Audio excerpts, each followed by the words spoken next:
রব্বিল আলামিন।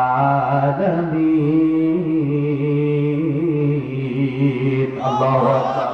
মুসলমান বন্ধুরা আমার, এই পৃথিবীর প্রত্যেকটা মুসলমানের মুমিনের আল্লাহ পাক রব্বুল আলামিন যাকে ঈমান দান করেছেন, ঈমানের মতন দৌলত দান করেছেন, এই পৃথিবীর প্রত্যেকটা ঈমানদারের দুনিয়ার সকল কাজ হবে শুধুমাত্র রব্বুল আলামিনকে খুশি করার জন্য। কথা কোন ঠিক কিনা? বিশ্বনবী জানালেন, আমার উম্মতদের নামাজ হবে রব্বুল আলামিনকে খুশি করার জন্য, রোজা হবে রব্বুল আলামিনকে খুশি করার জন্য, যাকাত দিবে রব্বুল আলামিনকে খুশি করার জন্য, ইমামতি করবে রব্বুল আলামিনকে খুশি করার জন্য, আমার উম্মত রাষ্ট্র পরিচালনা করবে আল্লাহ পাককে খুশি করার জন্য। জোরে কোন ঠিক কিনা? মুসলমান বন্ধুরা আমার, যদি আল্লাহ পাককে খুশি করার উদ্দেশ্যে না হয়, রব্বুল আলামিন তার হাবিবের মাধ্যমে জানায় দেন। নবীজি মসজিদে নববীর মধ্যে একদিন বসা সাহাবায়ে কেরামকে বলছেন, ও আমার সাহাবারা, আমি বড় পেরেশান, ব্যথিত, এই দুনিয়ার জমিন থেকে আমি বিদায় হয়ে যাব, কিন্তু আমি বড় পেরেশান, আমি চিন্তিত, আমি দুনিয়ার জমিন থেকে বিদায় হওয়ার পর আমার উম্মতগুলো এই জমিনের মধ্যে গুপ্ত শিরকের মধ্যে লুপ্ত হবে, গুপ্ত শিরকের মধ্যে লুপ্ত হবে।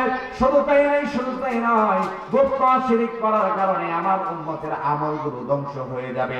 মুহাম্মদ আরবি সাল্লাল্লাহু আলাইহি ওয়াসাল্লাম সাহাবায়ে কেরামকে বললেন, ও আমার সাহাবারা, আমি বড় পেরেশান, এই দুনিয়ার জমিন থেকে আমি বিদায় হওয়ার পর, আমার ওয়াফাতের পর আমার উম্মতরা গুপ্ত শিরক করবে, আর সেই শিরক আমার উম্মতের সকল আমলগুলো ধ্বংস করে দিবেন। মুসলমান বন্ধুরা আমার, সাহাবায়ে কেরাম বললেন, নবীজি প্রকাশ্য শিরক সম্পর্কে আপনারা আমাদেরকে জানিয়েছেন, প্রকাশ্য শিরক সম্পর্কে আমরা জানি, কিন্তু নবীজি গুপ্ত শিরক কি আমরা একটু জানতে চাই।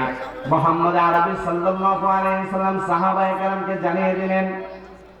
করে যার টুকরা নাউজুয়ান জবাব, মুরব্বি বাবা, পর্দার আড়ালে আমার মায়ের তো দিলের কান দিয়ে আমার সর্বশেষ কথাটা শোনার জন্য আমি একটু অনুরোধ করছি বাবা।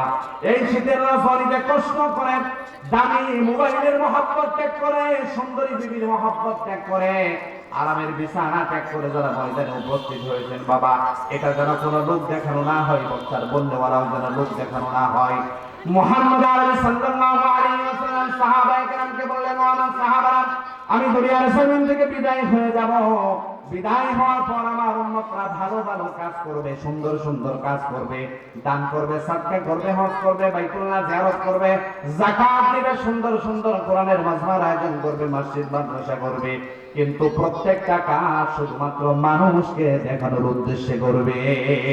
যারা মানুষকে রাজি এবং খুশি করার জন্য, বাহবা পাওয়ার জন্য, বক্তা হোক, শ্রোতা হোক, দানকারী হোক, এই আয়োজনগুলো যদি কোনো মানুষকে খুশি করার জন্য হয়, রব্বুল আলামিন তার হাবিবের মাধ্যমে জানায় দেয় এটা হলো গোপন শিরক।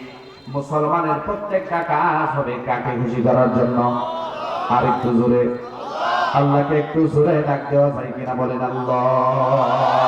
মুসলমান বন্ধুরা আমার, আল্লাহর রাসূল বলেন, গুপ্ত শিরক আমার উম্মতের ইবাদতগুলোকে ধ্বংস করে দেবে।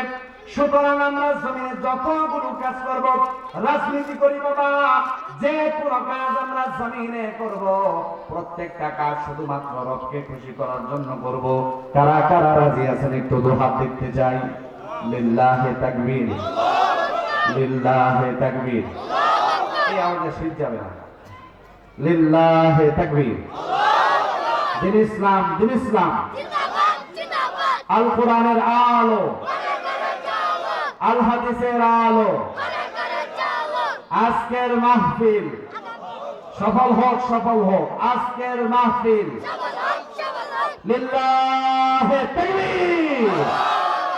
সম্মানিত হাজিরিন, আজকের এই আয়োজন, আলোচনা করা, বলনেওয়ালা শুননেওয়ালা উভয়, সকল কাজ আল্লাহ পাককে রাজি এবং খুশি করার উদ্দেশ্যে হোক। আল্লাহ পাক আমাদেরকে, আল্লাহ পাকের এই তৌফিকে যে প্রোগ্রাম হলো, এগুলো যেন ময়দানে মাহশরে আমাদের নাজাতের কারণ হয়। সকলেই বলি আল্লাহুম্মা আমিন। আমি ভাঙা চলা যে কথা বললাম, সর্বপ্রথম আমাকে এবং আপনাদের উভয়কে আল্লাহ পাক আমল করার তৌফিক দান করুক। ওয়া আখিরু দাওয়ানা আলহামদুলিল্লাহি রাব্বিল আলামিন। ওয়াসসালামু আলাইকুম ওয়া রাহমাতুল্লাহ।